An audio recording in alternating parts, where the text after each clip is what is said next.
नमस्कार दोस्तों, स्वागत है आपका एक और नई वीडियो में। बात करेंगे हरियाणा कौशल और कच्चे कर्मचारियों से जुड़ी ताज़ा अपडेट के साथ।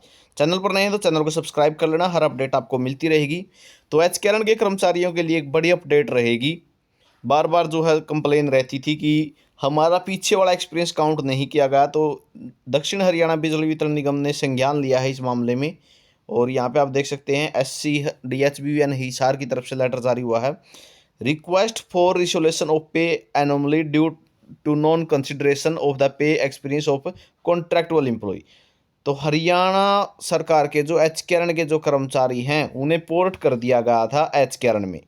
पहले किसी भी जो कॉन्ट्रैक्टर के अंडर थे वो, तो एचकेआरएन में उनको पोर्ट कर दिया गया, लेकिन उनका पीछे वाला एक्सपीरियंस नहीं जोड़ा गया। और आपको पता है एक्सपीरियंस की भी सैलरी ज़्यादा है। तो यहाँ पे आप देख सकते हैं, तो कॉन्ट्रैक्ट से उनको एचकेआरएन में पोर्ट कर दिया गया था। और it has come to the notice that the employ are facing the discrepancies in their pay increment due to conflicting instruction regarding the recognition of their post experience in department. यानी जो एचकेआरएन में port किए गए कर्मचारी एचकेआरएन में लेके जो आए गए, उनको जो है पीछे वाला एक्सपीरियंस काउंट नहीं किया गया। कहने का मतलब क्या है, एचकेआरएन में सैलरी का स्ट्रक्चर क्या है, 0 से 5 वालों की अलग सैलरी है, 5 से 10 वालों की अलग सैलरी है, और 10 से ज़्यादा वालों की अलग सैलरी है। एक्सपीरियंस वाइज सैलरी ज़्यादा है। तो क्या हुआ, सभी को लगभग 0 से 5 में काउंट कर लिया गया था। तो अब जो है DHBN की तरफ से लेटर जारी हुआ है कि जिनका भी 0 से 5 का है, ठीक है, या फिर 5 से 10 का, जितना भी एक्सपीरियंस बनता है उसके हिसाब से सैलरी देनी है। यहाँ पे आप देखोगे employee who had complete 10 year experience at the time of posting are being paid according to the experience more than 10 year. यानी 10 साल हो गए हैं तो 10 साल के हिसाब से ही सैलरी देनी है। कहने का मतलब क्या, मैं आपको दिखा भी देता हूँ एक बार यहाँ पे। तो दोस्तों यहाँ पे आप देखोगे तो 6/9/2024 के तहत ये निगम रेट हैं, ठीक है। यहाँ पे आप देख सकते हैं 0 से 5 साल का एक्सपीरियंस है, उनकी डिस्ट्रिक्ट वाइज ये सैलरी है, ठीक है। और अगर 5 से 10 साल का एक्सपीरियंस है तो ये सैलरी है, ठीक है। और 10 से ज़्यादा है तो ये सैलरी है।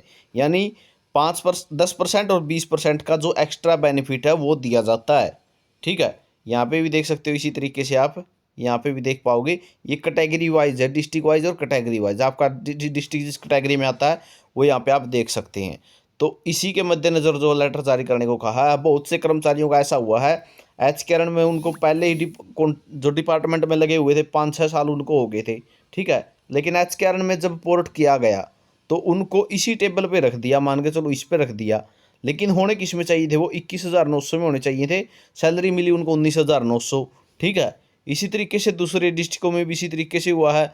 सैलरी मिलनी थी, मिली 17,550, मिलनी चाहिए थी 19,300, ठीक है। जो एक्सपीरियंस है वो पीछे वाला जो एक्सपीरियंस काउंट नहीं किया गया है वो। और अब जो है उसकी ज़रूरत भी है, क्यों, क्योंकि वो आपको पता है जॉब सिक्योरिटी में भी काम आएगा। जॉब सिक्योरिटी में भी वही एक्सपीरियंस काम आएगा, ठीक है। जॉब सिक्योरिटी में भी उसका फ़ायदा होना है।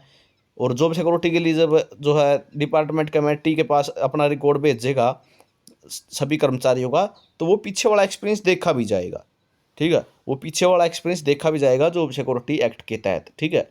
जॉब सिक्योरिटी के लिए देखा जाएगा कि उसका पहले कितना था और एचकेआरएन में कितना टाइम हो चुका है। अगर 5 साल होते हैं दोनों को मिला के तो जॉब सिक्योरिटी दे दी जाएगी, ठीक है। और उसी के बेस पे जो फर्स्ट शेड्यूल है, जो 5% है, 8%, 10% जो सैलरी फालतू देनी है ना, 10%, 15%, वो भी उसी शेड्यूल के उसी के बेस पे मिलेगी आपका जो इतना एक्सपीरियंस है, ठीक है। तो ये जानकारी आपके लिए रहेगी। तो सैलरी बढ़ने वाली है, बाकी डिपार्टमेंट भी जल्द संज्ञान लेने वाले हैं इस मामले में, क्योंकि आप सभी को पता है जो आपका पीछे वाला कार्यकाल था वो जोड़ना ज़रूरी है, ठीक है। और उसके तहत ही जो है यहाँ पे निगम रेटों में भी जो है देख सकते हो 10% रेट में और यहाँ पे 20%, तो ये वृद्धि होती है। तो ये जानकारी आपके लिए रहेगी। वीडियो आपने देखा इसके लिए बहुत बहुत धन्यवाद। आपका दिन शुभ हो।